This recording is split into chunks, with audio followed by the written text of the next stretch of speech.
É importante que os brasileiros saibam que os Estados Unidos querem invadir o nosso país. E isso fica cada dia mais claro. Invadir militarmente, não só impondo medidas econômicas covardes e criminosas. O argumento todo se baseia no combate ao terrorismo. Como se no Brasil existissem grupos terroristas clássicos. Aqui, os últimos terroristas que nós vimos foram aqueles que atuaram no 8 de janeiro e que no dia 24 de dezembro de 2022 tentaram explodir o Aeroporto Internacional de Brasília no Natal, com um caminhão de combustível. Boa parte deles está sendo condenado agora. Esses são os terroristas que o Brasil tem, bolsonaristas. Mas essa lógica de células terroristas que levou os Estados Unidos à guerra ao terror a partir de 2001, levando à morte de mais de 5 milhões de pessoas, destruindo o Iraque, Afeganistão, Iêmen, Paquistão, quer ser trazida para o Brasil. Por quê? Porque agora o Trump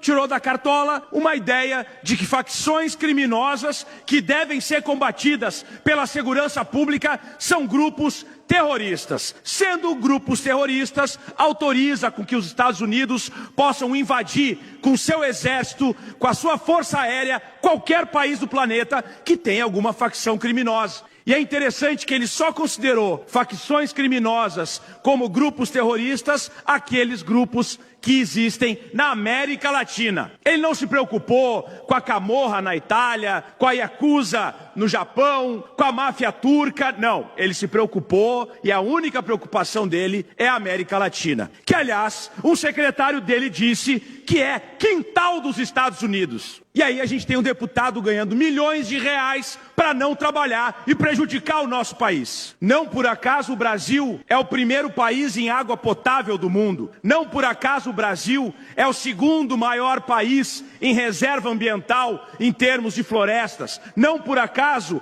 o Brasil tem 98% da produção de nióbio. Não por acaso o Brasil tem 23% das terras raras. Todos elementos utilizados na tecnologia. Não por acaso o Brasil é o 8º maior produtor de petróleo do mundo. Por que será que o Trump está tão preocupado com o Brasil, com a suposta democracia que está sendo atacada? Justamente ele que agora quer definir o que as pessoas vão colocar nos museus dos Estados Unidos, que sitiou Washington, que colocou o exército contra a própria população, que está agora dizendo que mulheres, provavelmente no futuro, não poderão votar nos Estados Unidos. Esse é o grande preocupado com a democracia, aquele crápula que retirou 400 livros de acesso ao público nos Estados Unidos. A tal liberdade de expressão, quem criticar é deportado do país. Quem criticar ele nas redes sociais não pode entrar nos Estados Unidos. Isso é democracia e liberdade de expressão? A quem serve a extrema-direita brasileira bolsonarista? Qual o objetivo de colocar o nosso país numa situação dessa? Hoje, o presidente Lula, felizmente, assinou um decreto garantindo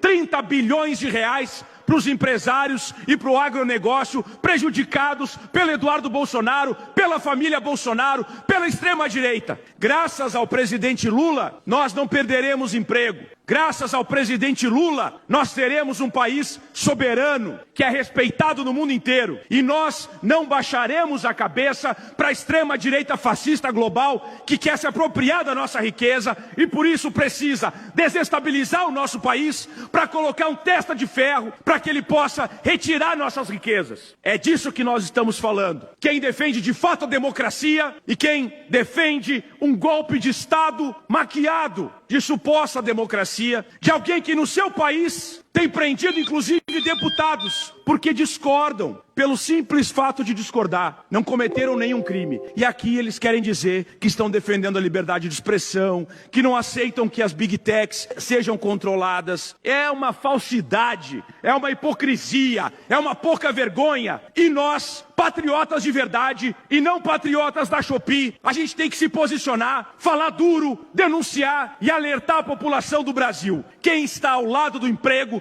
quem está ao lado da nossa nação e quem é entreguista, quem é capacho dos Estados Unidos. Muito obrigado.